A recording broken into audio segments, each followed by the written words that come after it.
अस्सलाम वालेकुम व्यूअर्स, मैं हूँ बिनते आदम और उम्मीद करती हूँ कि आप सब खैरियत से होंगे। नाजरीन, कभी सोचा है आपने कि एक मामूली सी खैरात किस तरह दुनिया और आखिरत की आग को बुझा सकती है? ये कहानी आपका ईमान ताजा कर देगी। वीडियो अच्छी लगे तो लाइक और कमेंट जरूर कीजिएगा। मुअज़्ज़िज़ नाजरीन, एक कंजूस आदमी था जिसका दिल दुनिया की मोहब्बत में इतना गिरफ्तार था कि उसने अपनी बीवी को सख्ती से हुक्म दे रखा था, घर में से किसी को कुछ ना देना, खैरात करना हमारे घर में सख्ती से मना है। लेकिन इसकी नेक दिल बीवी, जिसका दिल अल्लाह की मोहब्बत से भरा हुआ था, एक दिन एक मोहताज को देखकर अपने शौहर की बात भूल गई। उसने चंद लुक़मे अल्लाह की रजा के लिए दे दिए, मगर बदकिस्मती से शौहर ने इसे देख लिया। गुस्से से भरा शौहर गरज कर बोला, तूने मेरी हुक्म अदुली क्यों की है? मैंने मना किया था ना कि खैरात नहीं करनी। तो औरत ने मुस्कुराते हुए जवाब दिया,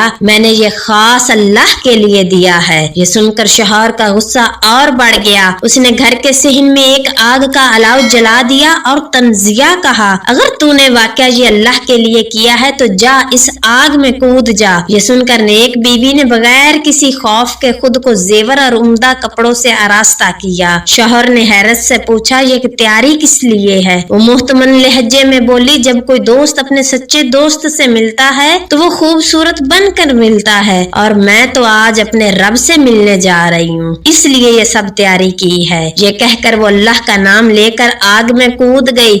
शौहर की आंखें हैरत से फट गई। तारीख गवाह है मुअज़्ज़िज़ नाज़रीन, वो औरत बिल्कुल आग में महफूज रही। आग ने उसे तो क्या, उसका एक बाल भी न जलाया। तभी गैब से एक आवाज आई, ऐ शख्स याद रख, आग हमारे दोस्तों को जलाया नहीं करते। ये मौजज़ा देखकर शौहर कांप उठा। उसने अल्लाह के हजूर सच्चे दिल से तौबा की, अपनी कंजूसी छोड़ दी और हमेशा के लिए अपनी बीवी की इज्जत करने लगा। ये वाकया हमें सिखाता है कि सदका और खैरात सिर्फ जहन्नम की आग ही नहीं बुझाता, बल्कि दुनिया के मुसाइब की आग को भी ठंडा कर देता है। रमजान उल मुबारक नेकियों का मौसम है। रमजान उल मुबारक की आमद है, तो आइए हम भी अल्लाह की रजा के लिए सदका और खैरात करें और अपनी आखिरत को संवारें। वीडियो अच्छी लगी हो तो प्लीज मेरे चैनल को सब्सक्राइब करना मत भूलिएगा। मिलते हैं नेक्स्ट वीडियो में, तब तक के लिए मेरा और आपका अल्लाह निगहबान।